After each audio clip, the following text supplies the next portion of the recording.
사도 바울은 고린도 교회에 3번 방문하고 4개의 편지를 썼습니다. 그 중에서 2개의 편지가 고린도 전서 그리고 고린도 후서라는 이름으로 성경으로 우리에게 주어져 있습니다. 먼저 사도 바울은 에베소에서 복음 사역을 하면서 고린도 전서를 기록했습니다. 그리고 고린도로 향해 가던 중에 마케도니아에서 고린도 후서를 기록했습니다. 오늘부터 함께 고린도 후서를 묵상합니다. 고린도 후서는 크게 4부분으로 나눌 수 있습니다. 3부분으로 나눌 수 있습니다. 첫 번째, 사도의 직분을 다루는 1장부터 7장까지의 내용입니다. 여기서는 이전 편지와 이 고린도 후서를 기록할 때 사이에 있었던 일이 무엇인지 설명합니다. 그리고 사도의 직분과 복음을 다시금 가르칩니다. 두 번째로 8장부터 9장까지는 예루살렘 교회를 위한 구제 헌금을 하라고 권면하며 그 헌금의 의미가 무엇인지 복음을 담아서 잘 이야기합니다. 마지막으로 10장부터 13장에서는 사도 바울이 자신의 사도직을 다시금 분명하게 이야기합니다. 그래서 고린도 교인들이 사도를 사도로서 존중하며 그들의 삶을 점검하며 회개해야 한다라고 이야기를 합니다. 오늘 말씀은 특별히 환난 가운데 주시는 하나님의 위로에 대해서 많이 이야기합니다. 사도는 여러 가지 환난을 받았지만 그것이 또한 큰 유익이 있었다고 우리에게 이야기합니다. 5가지로 그 유익을 이야기해 볼 수 있습니다. 첫 번째, 하나님은 사도가 큰 환난을 당하게 하셨지만 환난 중에서 더욱더 넘치는 위로를 주셨습니다. 3절에 그 내용이 나옵니다. 그리고 5절에 나오듯이 사도의 환난은 개인적인 고통이 아니라 그리스도의 고난입니다. 그러므로 그리스도께서 고난을 받으신 걸 이어받았듯이 그리스도로 말미암아 위로를 얻습니다. 그리스도를 닮아갈 수 있었습니다. 그 환난이 너무나도 커서 마치 사형 선고를 받은 것 같다라고 이야기를 했습니다. 그 환난을 받은 이유는 단순히 사도 바울을 죽이게 하시기 위해서가 아니라 그가 죽은 자를 살리시는 하나님을 경험하고 의지하도록 하기 위해서였습니다. 세 번째 유익은 환난 가운데 위로를 받을 때 우리가 주위 사람에게도 위로를 줄 수 있게 하는 것입니다. 그래서 환난은 우리에게 주어지는 큰 은사이기도 합니다. 네 번째, 환난은 더욱더 그리스도를 의지하고 그리고 믿음이 자라도록 우리를 도와줍니다. 우리의 재산이나 다른 어떤 것, 우리가 쌓아온 명성, 우리의 실력, 그 어떤 것이 아니라 오직 이 믿음 때문에, 그리스도 때문에 큰 위로를 누리시길 바랍니다. 5번째로, 성도는 환난받는 성도를 하나님이 도우시고 위로해 주시기를 또한 간구할 수 있습니다. 그 기도 응답으로 위로해 주시는 것을 통해서 하나님께 감사하게 됩니다. 우리의 삶에서도 어쩌면 이 사도 바울만큼의 환난은 닥치지 않을지도 모릅니다. 하지만 여러 가지 환난, 고난이 극심하게 찾아오기도 하죠. 그때 우리는 이 고난을 주신 하나님께서 우리에게 또 어떤 큰 유익을 주실까 하고 기대할 수 있으면 좋겠습니다. 그리고 이 환난 가운데서 우리 교회 공동체가 함께 공동체로서 기도합시다. 그리고 우리에게 주신 위로로 서로를 위로하며 함께 위로해가는 공동체가 되기를 바랍니다. 이어서 12절부터 14절에서는 성도를 향해서 하나님 앞에서 신실하게 행동한 사도 자신의 이야기를 들려줍니다. 바울이 원래 고린도 교회를 방문하려 했던 계획이 첫 번째 안이 있었습니다. 그런데 그것이 중간에 변경되어 다른 안, 그러니까 다른 방법으로 고린도 교회를 방문하겠다라고 말했다가 또 다시 원래 계획대로 고린도 교회를 다시금 다른 방법으로 방문하게 되었습니다. 그래서 이 고린도인들은 그 중에 어떤 사람들은 사도 바울은 이렇게 말을 바꾸는 사람이니까 믿을 수 없다라고 이야기하곤 했습니다. 하지만 바울은 자신이 계획을 변경했지만 여전히 신실함 가운데 그렇게 했다라고 변호합니다. 원래 바울은 에베소, 마케도니아, 고린도, 예루살렘 이 순서대로 여행 일정을 잡았습니다. 그 후에 에베소에서 바울은 급하게 고린도 교회를 방문했을 때 변경된 계획을 말해줬습니다. 에베소, 그 다음 바로 마케도니아가 아니라 고린도, 그 다음 마케도니아, 다시 고린도, 예루살렘 순으로 일정을 변경했다고 중간에 이야기를 했습니다. 하지만 그때 한번 방문한 후로 너무나도 큰 갈등과 고통을 겪었습니다. 그래서 다시 고린도 교회를 한 번만 방문하는 것으로 계획을 변경했습니다. 그리고 이 고린도 후서 전에 있는 성경엔 기록되지 않았지만 눈물로 쓴 편지라고 하는 그 편지에 이 변경된 계획을 말했던 것 같습니다. 이것을 두고 고린도 교인들은 사도 바울은 믿을 수 없는 사람이다라고 말하곤 했습니다. 그래서 고린도 후서에서 사도 바울이 자신의 여행 계획이 변경된 것은 하나님을 향한 신실함과 성도를 향한 사랑에서 나온 것이라고 변호합니다. 12절에 나오듯이 사도 바울이 고린도 교인에게 편지를 쓰고 가르칠 때 육체의 지혜, 곧 인간의 지혜로 하지 않았다고 합니다. 오히려 하나님의 지혜, 말씀으로 행했습니다. 그리고 말씀을 따라 책망을 하기도 했습니다. 하지만 고린도 교인들은 이 사도 바울의 이 책망 그리고 교훈을 비난으로 오해했습니다. 이렇게 사도 바울은 자신을 알아주지도 않고 또 신뢰하지도 않는 상황에서 자신이 신실하게 행했다라고 자신의 양심을 이야기합니다. 12절에 그 내용이 나옵니다. 그리고 나아가서 그리스도께서 재림하실 때 그가 얼마나 진정성이 있었는지 그 사실이 나타날 것을 확신하면서 마음의 평화를 누렸습니다.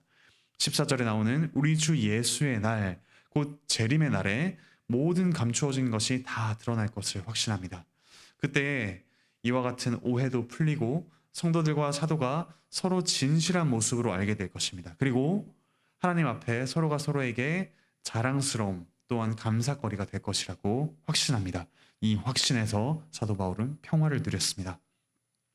우리 역시 선한 그런 동기로 맺었던 관계 가운데서도 여러 가지 어려움을 겪기도 합니다. 우리가 믿음의 양심에서 올바르게 있다면 우리는 우리의 양심을 분명하게 변호하는 용기를 가져야 할 필요가 있습니다. 이 땅에서 당하는 억울함, 근데 그것이 다 풀리지 않더라도 우리는 평화를 누릴 수 있습니다. 왜냐하면 예수님께서 재림하실 때 그 모든 오해가 풀리고 우리가 서로 온전하게 서로를 바라보며 또 온전하게 사랑할 수 있게 될 것을 소망할 수 있기 때문입니다. 이어서 15절부터 22절에서는 사도 바울이 계획 변경 가운데서도 자신의 신실함과 또한 삼위 하나님의 신실함이 있었음을 증언합니다. 17절에서 자신이 계획을 변경한 것에 대해서 변호합니다. 여기서 육체를 따라 하지 않았다라고 했는데 육체는 곧 12절에 나오는 육체의 지혜입니다. 그리고 여기서 예라고 하는 예는 신실함을 말합니다. 아멘이라고 할 수 있죠. 사도 바울은 자신이 세웠던 계획 그리고 변경했던 계획 모든 것이 인간의 지혜로 세운 것이 아니다라고 이야기합니다. 오히려 약속한 것을 그리스도 안에서 신실하게 이루시는 하나님, 그 하나님을 따라서 바울도 신실하게 행했다고 합니다. 20절에 하나님의 약속은 얼마든지 그리스도 안에서 예가 되니라고 합니다. 즉 하나님께서 구약 성도에게 약속하신 것을 신실하게 지켜서 그리스도를 통해서 그것을 이루신 분이시다라는 것을 이야기합니다. 모든 사람이 아브라함으로 말미암아 복을 받으리라 하는 그 언약을 그리스도를 통해서 그분을 믿는 자들에게 이루셨습니다. 사도가 신실할 수 있는 것은 하나님이 그리스도 안에서 이루신 그 신실함을 의지하기 때문입니다. 하나님께서는 우리에게 인치시고 보증으로 성령을 주신 분이시다라고 사도가 이야기합니다. 성령님으로 인해서 우리는 신실할 수 있습니다. 우리가 연약함 때문에 때로는 그런 신실함이 드러나지 않을 수 있습니다. 하지만 우리가 성령님을 의지하면서 차츰차츰 이 하나님의 성품을 닮아 신실해져 갈 수 있습니다. 이어서 23절, 24절은 방문 계획을 한 번으로 다시 줄인 이유를 설명합니다. 자신의 편리 때문이 아니라 그들을 돕기 때문이다라고 이야기합니다.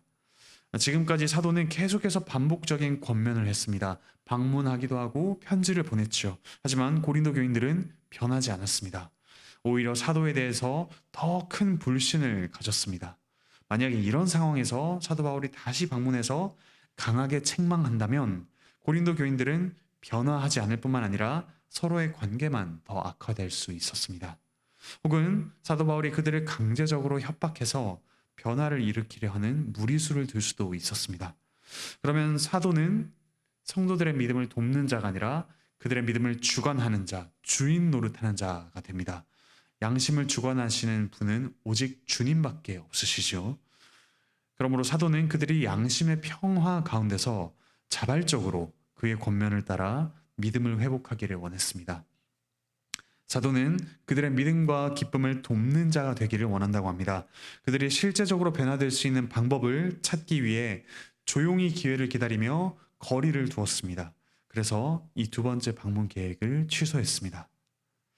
우리 시대에도 이 말씀 사역자가 성도를 지배하는 자가 되지 않고 겸손하고 지혜롭게 성도를 영적으로 섬기며 도울 수 있도록 기도합시다. 그리고 우리 서로 때로는 부모가 자녀를, 때로는 조금 더 신앙의 연장자가 연소자를, 또는 내가 뭔가 더 순종하고 있다라고 여기는 사람이 그렇지 못해 보이는 사람을 함부로 주관하려고 하지 맙시다.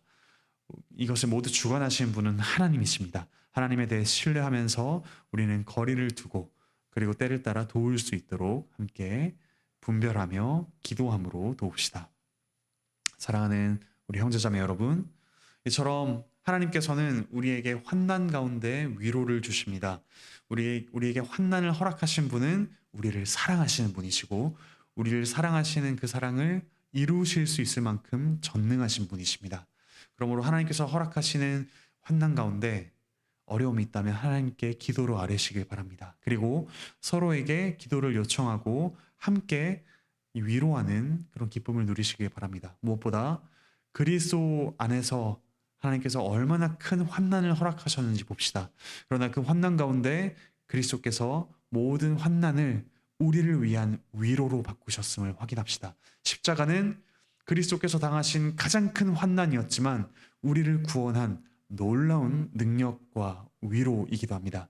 그 위로 가운데 위로를 받으며 또한 우리 관계 가운데 어려움이 있을 때마다 하나님께서 이 모든 오해를 풀어주시기를 기대합시다. 그리고 서로 간에 또 지혜롭게 거리를 두면서 또 때로는 가까이 다가가면서 이 모든 관계의 유익을 누리며 또한 서로를 위로하는 공동체가 되기를 바라고 축복합니다. 기도하시겠습니다.